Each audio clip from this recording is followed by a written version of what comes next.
Group 1 prelims come మెయిన్స్లో భాగంగా మనం ఇప్పుడు జియోగ్రఫీలోని ద్వీపకల్ప భారతదేశంలో ఉన్నటువంటి వివిధ భౌగోళిక స్వరూపాల గురించి చర్చించుకుందాం.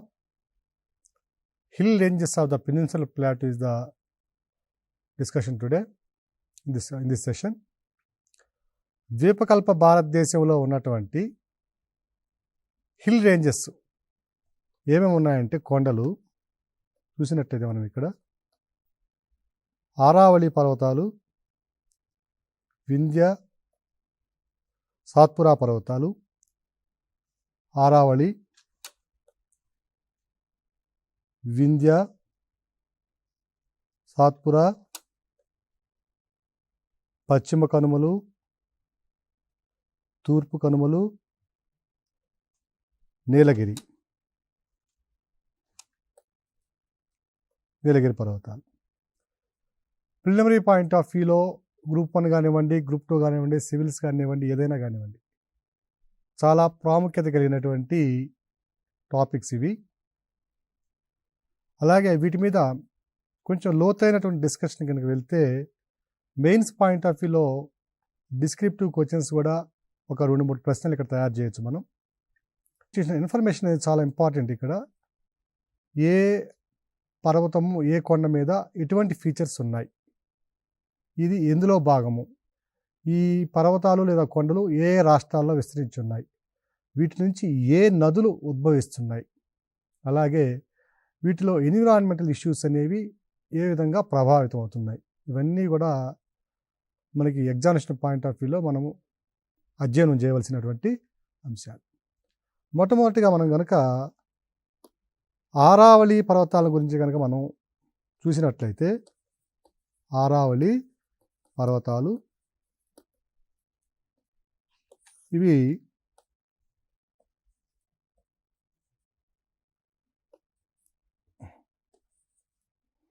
ఈ విధంగా విస్తరించి ఉన్నాయి. ఆరావళి పర్వతాలు మొత్తం పొడవు వచ్చి 800 కిలోమీటర్లు. ఇవి relics of the residual mountains, residual fold mountains. ఇవి ముడత పర్వతాల యొక్క రిమినెంట్స్, అంటే అవి బాగా క్రమక్షయం చెంది చెంది చెంది చెంది ఇక చివరి దశకు వచ్చినటువంటి పర్వతాలు ఇవి. ఈ పర్వతాలు ఇవి ఏ డైరెక్షన్లో ఉన్నాయంటే చూడండి, south west to north east డైరెక్షన్లో విస్తరించి ఉన్నాయి.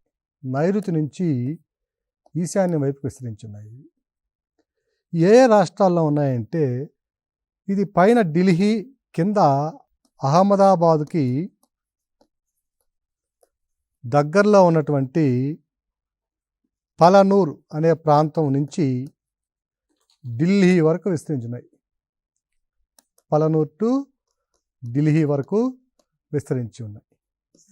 ఏ రాష్ట్రాల్లో విస్తరించున్నాయంటే ఇవి గుజరాత్, రాజస్థాను, హర్యానా అండ్ ఢిల్లీ.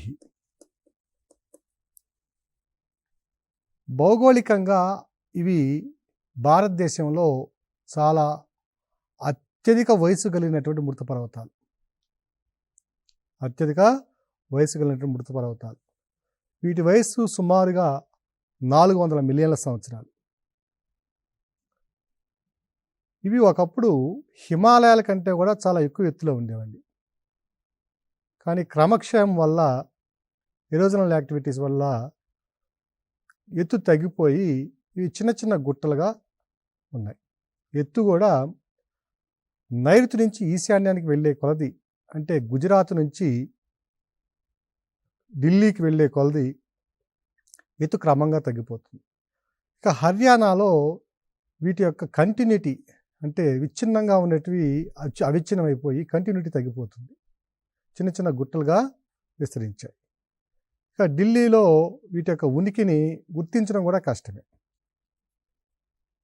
అంతేకాకుండా ఇవి ఈ ఉత్తర మైదాన ప్రాంతంలో హరిద్వార్ వరకు విస్తరించి ఉన్నట్లుగా మనకు తెలుస్తుంది. ఎలా విస్తరించాయంటే, వీటి పైన గంగా యమునా నదుల యొక్క నిక్షేపాలు వేయడం వల్ల కొన్ని మిలియన్ల సంవత్సరాల నుంచి ఉన్నాయి కాబట్టి వీటిపైన గంగా మరియు యమునా నది దాని ఉపనదులు పైనుంచి తీసుకుని వచ్చినటువంటి నిక్షేపాలు ఏవైతే ఉన్నాయో వాటి మీద వేసివేయడం వల్ల ఇవి అంతర్భాగం అయిపోయాయి. సో హరిద్వార్ వరకు ఇవి విస్తరించి ఉన్నట్లుగా మనకి తెలుస్తుంది. ఇక వీటి యొక్క ఫీచర్స్ కనుక చూసినట్లయితే ఇవి హర్యానాలో దాదాపుగా కనిపించవు. హైటు ఎత్తు సౌత్ వెస్ట్ నుంచి నార్త్ ఈస్ట్కి వెళ్ళే కొలది తగ్గిపోతుందండి. Height gradually decreases. అలాగే ఈ ప్రాంతంలో రాజస్థాన్లో సౌత్ వెస్ట్లో ఉన్నటువంటి ఈ ప్రాంతంలో నైరుతి భాగంలో బనాస్ నది ఇలా ప్రయాణిస్తూ ఒక చిన్న కొండని వేరు చేసేసిందండి. ఇక్కడ బనాస్ నది ప్రయాణిస్తూ చిన్న కొండని వేరు చేసింది. అదే మౌంట్ అబూ కొండ, ఏ స్మాల్ హిల్ సిటీ. ఇది ఒక చిన్న కొండ ప్రాంతంలో ఉన్నటువంటి city, small city, beautiful city mount Abu. So it has been detached from the or bisected from the main range by the river Banas. So ఈ మౌంట్ అబూలో ఉన్నటువంటి అత్యంత ఎత్తైన శిఖరం ఏమిటంటే గురు శిఖర్ అనేది 1722 మీటర్ల ఎత్తు ఉంటుంది. ఇది గురు శిఖరు. ఇది ఎత్తైన మొత్తం ఆరావళి పర్వతాల్లో అన్నిటికల్లా ఎత్తైన శిఖరం ఇది. ఇక్కడ ఈ గురు శిఖరం ఉన్నటువంటి ప్రాంతాన్ని ఏమంటామంటే అర్బుదా మౌంటైన్స్ అంటాం. మౌంట్ అబూలోనే ఇది ఒక separate division, Arbuda mountains. Mount అబూలో ఉన్నటువంటి గురు శిఖరం అనేది అత్యంత ఎత్తైనటువంటి శిఖరం. దీంట్లో ఉన్నటువంటి ఘాట్స్ కనుక చూసినట్లయితే కనుమలు బార్ ఘాటు, పిప్లి ఘాటు, దివైర్ అండ్ దెసూరి. ఇవి ఆరావళి పర్వతంలో ఉన్నటువంటి ఘాట్స్. చూస్తే అటు నుంచి ఇటు పాసేజ్కి, అటు నార్త్ వెస్ట్ నుంచి ఇటు సౌత్ ఈస్ట్ రావడానికి, అటు ఇటు ప్రయాణించడానికి ఉన్నటువంటి కనుమలు బార్ ఘాటు, పిప్లి ఘాటు, దివైరు అండ్ దెసూరి. ఈ ఘాట్స్ గుండానే ఇక్కడ మనకి ట్రాన్స్పోర్టేషన్ ఫెసిలిటీస్, ఇన్ఫ్రాస్ట్రక్చరల్ ఫెసిలిటీస్ రావడం జరిగింది. సో ఇది చూసినట్లయితే రాజస్థాను, గుజరాత్, రాజస్థాను, హర్యానా, ఢిల్లీ, ఈ 4 రాష్ట్రాల్లో విస్తరించబడి ఉంది. అట్లాగే మరొక ఇంపార్టెంట్ ఇష్యూ ఏమిటంటే ఇవి ఢిల్లీకి వెళ్ళే కొలది చిన్న అంటే బాగా తగ్గిపోయానన్నా. ఈ ఢిల్లీలో అసోలాబట్టి అనే నేషనల్ పార్క్ ఉంది. ఇక్కడ అసోలాబట్టి నేషనల్ పార్క్ ఢిల్లీలో ఉంది. ఈ ఢిల్లీలో ఉండేటువంటి అసోలాబట్టి నేషనల్ పార్కు ఎందులో భాగంగా ఉందంటే ఆరావళి పర్వతాల్లోనే భాగం. ఈ ఆరావళి పర్వతాల్లో ఢిల్లీకి వెళ్ళేసరికి ఇక్కడ సౌత్ వెస్ట్ ఢిల్లీలో రైజినా హిల్స్ అని ఉంటుంది. ఈ రైజినా హిల్స్లోనే ప్రస్తుతం ఉన్నటువంటి రాష్ట్రపతి భవనం కూడా నిర్మించబడింది. రాష్ట్రపతి భవనం కూడా దేని మీద ఉందంటే ఆరావళి పర్వతాల మీద ఉంది, Raisina hills. So అసోలాబట్టి national park కూడా ఈ ఆరావళి పర్వతాల మీదనే ఉంది. ఇక హర్యానాలోకి వెళ్తే తోషం హిల్స్ అని ఉంటాయండి. ఇక్కడ తోషం కొండలు. ఈ తోషం కొండలు అనేవి కూడా ఆరావళి పర్వతాల్లో భాగమే, కానీ చాలా క్షీణించిపోయినటువంటి, అంటే బాగా ఎక్కువ క్రమక్షయం చెందినటువంటి పర్వతాలు ఇవి. కానీ అయినప్పటికీ ఆరావళి పర్వతాల్లో ఉన్నటువంటి జీవవైవిధ్యంలో అత్యధిక జీవవైవిధ్యం, బయోడైవర్సిటీ ఎక్కడ ఉంటుందంటే హర్యానాలో ఉండేటువంటి తోషం కొండల్లో ఉంటుంది. జీవవైవిధ్యం అధికంగా ఉన్న ప్రాంతం. అలాగే అసోలాబట్టి వైల్డ్ లైఫ్ శాంక్చురీ వచ్చి ఢిల్లీలో ఉంది. అయితే దీంట్లో ఈ ఆరావళి పర్వతాలు ఎదుర్కొంటున్నటువంటి ప్రధాన సమస్య ఏమిటంటే ఇల్లీగల్ మైనింగ్. సుప్రీంకోర్టు జోక్యం చేసుకొని ఈ ఇల్లీగల్ మైనింగ్ ఆపినప్పటికీ రాజకీయ ఒత్తిడి వల్ల ఇలా కొండ ఉందంటే 100 మీటర్ల వరకు ఎలాంటి త్రవ్వకాలు జరపకూడదంటే ఈ 100 మీటర్ల ఎత్తును కూడా మార్చేశారు ప్రభుత్వాలు. అంత ఒత్తిడి ఉంది దీని మీద. అంటే దీనిలో లభించే red sand stone, lime stone, ఇక షేలు ఇలాంటివన్నీ కూడా విలువైనటువంటి మినరల్ రిసోర్సెస్ ఉండడం వల్ల, అలాగే మంచి మార్కెటింగ్ సదుపాయాలు కూడా పక్కన ఉండడం వల్ల ఇల్లీగల్ మైనింగ్ అనేది ఎక్కువైపోయింది. దానివల్ల ఆరావళి పర్వతాలు అసలు తమ ఉనికినే కోల్పోయే స్థితికి వచ్చేసాయి. చాలా ప్రాంతాల్లో అసలు పర్వతాలే కనిపించకుండా పోయినటువంటి పరిస్థితి కూడా ఉంది. ఇది చాలా బాధాకరమైన విషయం. ఇక భౌగోళికంగా చూసినట్లయితే ఏ ఏ నదులు ఇందులోంచి ఉద్భవిస్తున్నాయంటే లూనీ నది. సో ఇది లూనీ నది. తర్వాత ఇంకొక నది కూడా ఉందండి. ఈ లూనీ నది కూడా పుష్కర్ వ్యాలీ నుంచి జన్మిస్తుంది. ఆరావళి పర్వతాల్లో ఆజ్మీర్ సమీపంలో, రాజస్థాన్లోని ఆజ్మీర్ సమీపంలో పుష్కర్ వ్యాలీ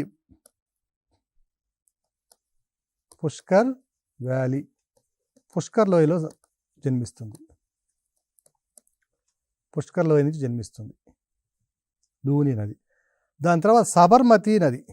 ఇది సబర్మతి. సో ఇది సబర్మతి, ఇదేమో లూని. సో సబర్మతి నది మనకు తెలుసండి, ఇది పోయినసారి గ్రూప్ 1లో కూడా ఇచ్చినటువంటి బిట్టు సబర్మతి నది మీద. ఈ సబర్మతి నది కూడా రాజస్థాన్లోని ఉదయపూర్ జిల్లాలో జన్మిస్తుంది.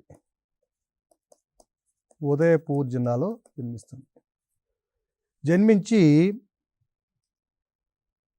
గల్ఫ్ ఆఫ్ కంబత్లో అరేబియా సముద్రంలో కలుస్తుంది. లూనీ నది మాత్రము చిత్తడి నెలల్లో గుజరాత్లో ప్రవేశించి చిత్తడి నెలల్లో అంతర్ధానం అయిపోతుంది. వెస్ట్ టు ఈస్ట్ ప్రవహించే, అంటే తూర్పు నుంచి పశ్చిమానికి ప్రవహించే నదుల్లో ఏ నది అంతర్ధానం అయిపోతుంది తన మార్గంలో అంటే అది లూనీ నది.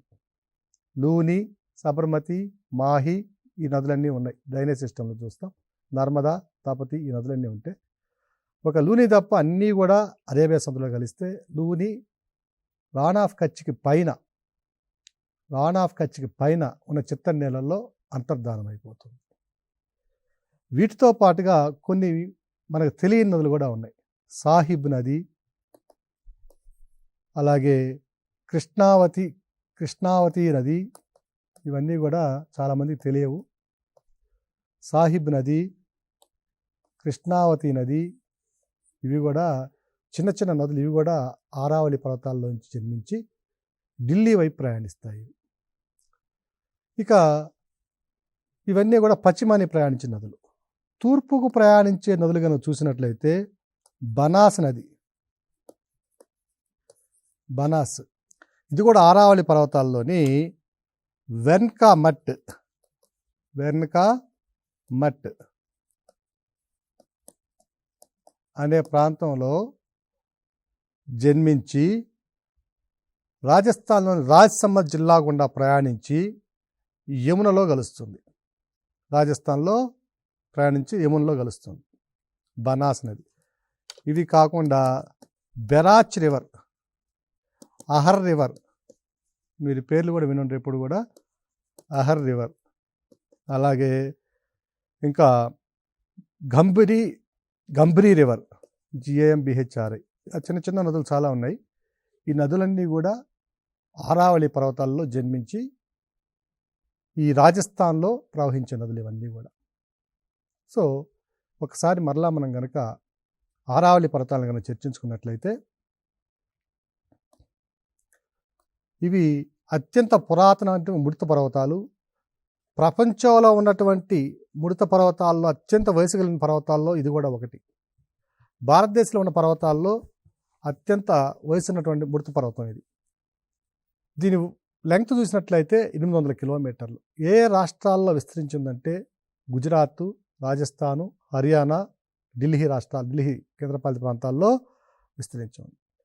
గుజరాత్లోని అహ్మదాబాద్ సమీపంలోని పల్నూరు వద్ద నుంచి ఢిల్లీ వరకు విస్తరించి ఉంది. ఇక మనం ఎత్తు కనుక చూసినట్లయితే నైరుతి నుంచి ఈశాన్యం వెళ్ళే కొలది ఎత్తు తగ్గిపోతూ వస్తుంది. అలాగే దీని యొక్క విచ్ఛిన్నత అంటే కంటిన్యూటీ కూడా క్రమంగా అవిచ్ఛిన్నంగా మారిపోతుంది. రాజస్థాన్లో ఈ ప్రాంతంలో సౌత్ వెస్ట్ ప్రాంతంలో మనం ఏం చేసామంటే ఒక చిన్న నదిని గమనించాం, బనాస్ నది. ఆ బనాస్ నది ఏం చేస్తుందంటే మౌంట్ అబూని ప్రధానమైనటువంటి పర్వతాల నుంచి వేరు చేసి ఒక చిన్న కొండగా మారుస్తుంది. ఈ మౌంట్ అబూ అనేది చాలా అందమైనటువంటి పట్టణం ఇది. ఈ మౌంట్ అబూలో ఉన్నటువంటి శిఖరం, అత్యంత ఎత్తైన శిఖరం గురు శిఖరు 1722 మీటర్లు ఉండేటువంటి ఈ ఎత్తైన శిఖరము మొత్తం ఆరావళి పర్వతాల్లోనే పెద్దదైనటువంటిది. ఈ ఆరావళి పర్వతాల్లో ఉన్నటువంటి కనుమలు ఘాట్స్ కనుక మనం చూసినట్టయితే బార్ ఘాటు, పిప్ల్ ఘాటు, దెవైరు, దెసూరి ఇవి దీంట్లో ఉన్నటువంటి కనుమలు. దాని తరువాత ఇవి ఢిల్లీలో విస్తరించి కూడా ఉన్నాయి. ఢిల్లీలో దీని యొక్క చివరి భాగం అంటే రైజినా హిల్స్. ఈ రైజినా హిల్స్ మీదనే రాష్ట్రపతి నిలయం ఉంది. దీని సమీపంలోనే ఆరావళి పర్వతాలు ఢిల్లీలో అసోలాబట్టి నేషనల్ పార్క్ ఉంది. తర్వాత హర్యానాలో వీటిని తోషం కొండలని పిలుస్తారు. ఈ మొత్తం ఆరావళి పర్వతాల్లో ఉన్న జీవ వైవిధ్యంలో అధికంగా ఉన్నటువంటి ప్రాంతం ఏమిటంటే జీవ వైవిధ్యం, బయోడైవర్సిటీ అధికంగా ఉన్న ప్రాంతం ఏంటంటే హర్యానాలోని తోషం కొండలు. తర్వాత వీటి నుంచి ఆరావళి పర్వతాల నుంచి జన్మించే నదులు కనుక చూసినట్లయితే లూని నది, ఇది ఆజ్మీర్ సమీపంలో పుష్కర్ వ్యాలీ నుంచి జన్మిస్తుంది. తర్వాత సబర్మతి నది రాజస్థాన్ ఉదయపూర్ జిల్లాలో ఉదయపూర్ పరిసర ప్రాంతాల్లో జన్మిస్తుంది. సబర్మతి వచ్చేమో మన అరేబియా సముద్రంలో రాన్ of Khambhat, Gulf of Khambhat వద్ద అరేబియా సముద్రంలో కలుస్తుంది. లూని నది మాత్రము తన ప్రయాణాన్ని మధ్యలోనే నిష్క్రమించి గుజరాత్లోని చిత్తన్ నేలల్లో అంతర్ధానం అయిపోతుంది. ఇక తూర్పు వైపు ప్రవహించే నదులు చూసినట్లయితే బనాస్ నది, ఇది వెన్కా మట్ అనే ప్రాంతంలో జన్మిస్తుంది ఆరావళి పర్వతాల్లో. నెక్స్ట్ బెరాచి, అహరు మొదలైన నదులన్నీ కూడా ఈడ ఆరావళి పర్వతాల్లో జన్మించేటువంటి నదులు.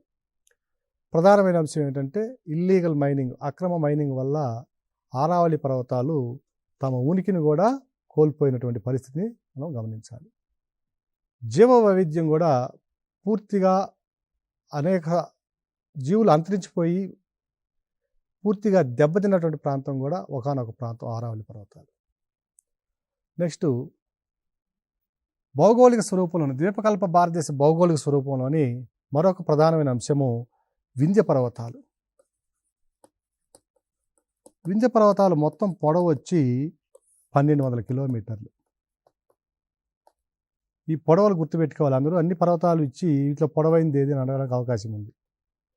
వింధ్య పర్వతాలు ఓకే 1200 కిలోమీటర్లు.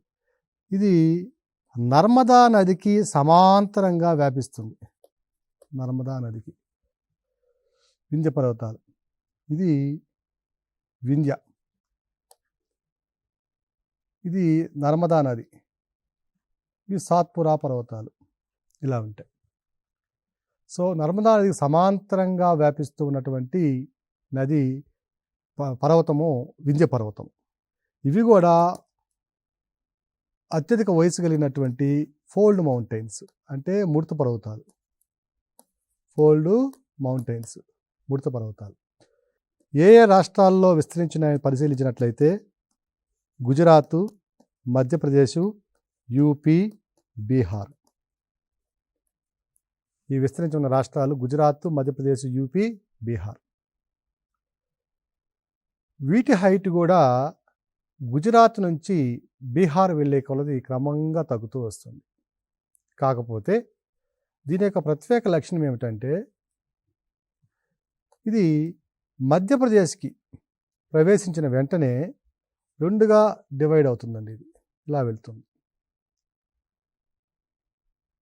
ఓకే, ఈ బీహార్కి వెళ్ళేదేమో ఇలా పైకి వెళ్తే కిందది మధ్యప్రదేశ్కి ఇక్కడ బోర్డర్ ఉంటుంది. ఈ బోర్డర్ ప్రాంతంలో ఇది ఛత్తీస్గఢ్, ఇదేమో ఇటువతలు ఉండేదేమో మధ్యప్రదేశ్. దీని కింద మరలా ఇంకో పర్వతం వస్తుంది, సాత్పురా పర్వతాలు. ఇవి ఇలా కలుస్తాయండి.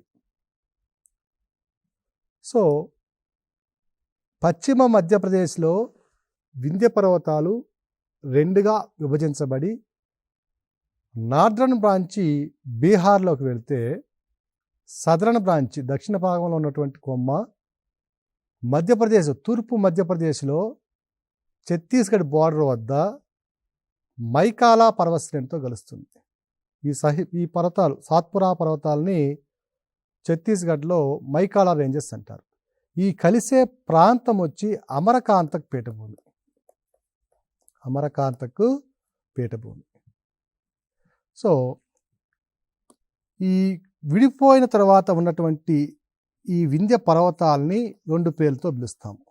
నార్త్కు వెళ్ళేదాన్నేమో కైమూర్ రేంజ్ అంటాం, కైమూర్ పర్వత శ్రేణి. సౌత్కి వచ్చేదాన్నేమో బార్నర్ రేంజ్, BHARNER, బార్నర్ శ్రేణి. సౌత్కి వచ్చేదేమో బార్నర్ శ్రేణి, నార్త్కి వెళ్ళేదేమో కైమూర్ శ్రేణి. కైమూర్ రేంజి సోన్ నదికి సమీపంలో ప్రయాణిస్తూ ఉంటుంది. బార్నర్ రేంజ్ వచ్చి అమరకాంతక్ పీఠభూమిలో మైకాలా పర్వత శ్రేణితో కలుస్తుంది. నెక్స్ట్ దీనికి సంబంధించిన మరొక అంశం ఏమిటంటే గంగా యమున నదీ వ్యవస్థకు సంబంధించినటువంటి అనేక ఉపనదులు ఈ వింధ్య పర్వతాల్లో జన్మిస్తున్నాయి. అవేం చూసినట్లయితే చంబలు, బెట్వా, దాసన్, కెన్ను, థమ్సా, కాళీసింధ్. సో ఈ నదులన్నీ కూడా వింధ్య పర్వతాల్లో జన్మిస్తున్నాయి. చంబల్ నది, బెట్వా నది, దాసన్ నది, కెన్ను, థమ్సా, కాళీసింధ్, ఈ నదులన్నీ కూడా వింధ్య పర్వతాల్లో జన్మిస్తున్నాయి. అంటే గంగా నదికి తన నదీ పరివాహక వ్యవస్థ హిమాలయ పర్వతాలతో పాటుగా ద్వీపకల్ప భారతదేశంలోని వింధ్య పర్వతాల నుంచి కూడా కలిగి ఉంది. అందువల్ల ఋతుపవన కాలంలో అధికంగా నీటిని వీటి నుంచి పొందడంతో పాటు ఈ ద్వీపకల్ప భారతదేశం నుంచి ఏవైతే నదులు చెప్పామో ఈ నదుల నుంచి ఋతుపవన కాలంలో నీటిని పొందడంతో పాటుగా ఋతుపవనాల అనంతరం హిమాలయాల్లో ఉండేటటువంటి హిమనీ నదాల నుంచి కూడా ఇవి నీటిని పొందగలుగుతున్నాయి. తర్వాత వింధ్య సిస్టంలో ఇప్పుడు ఇంతకుముందు చూసాం. ఈ వింధ్య పర్వతాల్లోని బార్నర్ రేంజ్ ఏదైతే ఉందో ఈ బార్నర్ రేంజి ఎక్కడ కలుస్తుందంటే ఇది సాత్పురా పర్వతాల మైకాలా రేంజ్లో కలుస్తుంది. ఈ కలిసే ప్రాంతం ఏమిటంటే అమరకాంతక్ పీఠభూమి. ఈ అమరకాంతక్ పీఠభూమి వాటర్ షెడ్ లాగా యాక్ట్ చేస్తుంది. వాటర్ షెడ్ లాగా అంటే ఇరువైపులకి అన్ని వైపులకి అమరకాంతక్ పీఠభూమి నుంచి నదులు ప్రయాణిస్తాయి. ఇవి వింధ్య పర్వతాలకు సంబంధించినటువంటి అంశాలు. సో ఒకసారి మరలా చూసినట్లయితే మొత్తం పొడవు వింధ్య పర్వతాల మొత్తం పొడవు 1200 కిలోమీటర్లు. ఇది నర్మదా నదికి ఎగువన నర్మదా నదికి సమాంతరంగా ప్రయాణిస్తుంది. ఇవి కూడా పురాతనమైనటువంటి ఉడత పర్వతాలు. గుజరాత్, మధ్యప్రదేశ్, యూపీ, బీహారు రాష్ట్రాల్లో విస్తరించున్నాయి. మధ్యప్రదేశ్లో పశ్చిమ మధ్యప్రదేశ్కి వచ్చేసరికి ఇది రెండుగా విభజించబడి నార్త్ వైపుకి వెళ్ళేదాన్ని కైమూర్ రేంజ్ గాను, స్ట్రైట్గా టువర్డ్స్ ఈస్ట్ ప్రయాణించేదాన్ని ఏమో బార్నర్ రేంజ్ గాను మనం పిలుచుకుంటున్నాం. ఈ కైమూర్ రేంజ్ వచ్చి సోన్ నదికి సమీపంలో ఉంటుంది. అలాగే ఈ వింధ్య పర్వతాల నుంచి జన్మించిన నదులు కనుక చూసినట్లయితే చంబలు, బెట్వా, దాసను, కెన్ను ఈ నదులన్నీ కూడా చాలా ముఖ్యమైనటువంటి నదులు.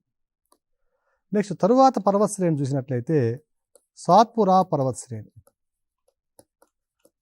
సాత్పురా పర్వతాలు మొత్తం పొడవు 900 కిలోమీటర్లు. మొత్తం పొడవు 900 కిలోమీటర్లు. ఇంతకుముందు చూసాం, ఇది కూడా ఎలా ప్రయాణిస్తున్నాయో చూసాం. ఇవి వింధ్య పర్వతాలు అయితే ఇవి సాత్పురా పర్వతాలు. మొత్తం పొడవు 900 కిలోమీటర్లు. ఏ రాష్ట్రాల్లో విస్తరించున్నాయంటే గుజరాత్, మహారాష్ట్ర, మధ్యప్రదేశ్, ఛత్తీస్గఢ్. ఒక అభ్యర్థి ఒకటి గమనించాలి. ఇప్పుడు ఒక ప్రశ్న ఇస్తున్నాను మీకు.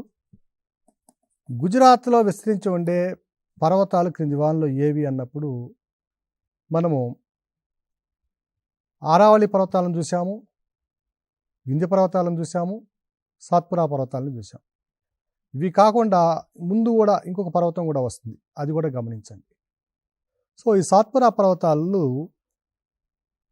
ప్రాంతీయంగా 3-4 రకాలుగా విభజించుకొని ఉంటాం. వీటిని గుజరాత్లో ఏమంటామంటే నార్థన్ పార్ట్లో, ఇది వెస్టర్న్ పార్ట్లో వీటిని ఏమంటామంటే మహారాష్ట్రలో కానివ్వండి, గుజరాత్లో కానీ వీటిని ఏమంటారంటే రాజ్ పిప్లా కొండలు అంటాం. రాజ్ పిప్లా కొండలు అంటాం. ఇక నార్దర్న్ పార్ట్ మహారాష్ట్రలో ఉన్నటువంటి ఈ ప్రాంతంలో వీటిని ఏమంటామంటే మహదేవో కొండలు అంటాం. మహదేవో కొండలు. దాని తరువాత ఇక్కడ వీటిని ఏమంటామంటే మధ్యప్రదేశ్లో గవిల్గర్ కొండలు. గవిల్గర్ కొండలు. ఆ చివరన మైకాలా కొండలు అంటాం ఛత్తీస్గఢ్లో. ఇది వీటి యొక్క విభజన. ఇక మహాదేవ కొండల్లో ఉన్నటువంటి ప్రాంతంలో ఒక ప్రత్యేకత ఉంది. ఇదేమిటంటే ధూప్గర్ అనే ఒక శిఖరం ఉంది ఇక్కడ. 1350 మీటర్లు ఎత్తు ఉండేటువంటి ఈ ధూప్గర్ శిఖరము అత్యంత ఎత్తైనటువంటి శిఖరము. ఇవి సాత్పురా పర్వతాలకు సంబంధించినటువంటి అంశాలు. ఇంకొక శిఖరం కూడా ఉంది. అష్టంబా దొంగర్ శిఖరం కూడా ఇందులో భాగంగానే ఉంది. సాత్పురా పర్వతాలు మహాదేవ కొండల్లోనే ఉంటుంది అది కూడా. సో ఈ విధంగా మనం చూసినట్లయితే ద్వీపకల్ప భారతదేశంలో ఉన్నటువంటి ఆరావళి పర్వతాలు, వింధ్య పర్వతాలు, సాత్పురా పర్వతాలు ఫిలిమ్స్ పాయింట్ ఆఫ్ వ్యూలో చాలా ప్రాధాన్యతని కలిగి ఉన్నాయి. ఈ అంశాలన్నింటినీ కూడా అభ్యర్థులు తప్పకుండా గమనించాలి. ధన్యవాదాలు.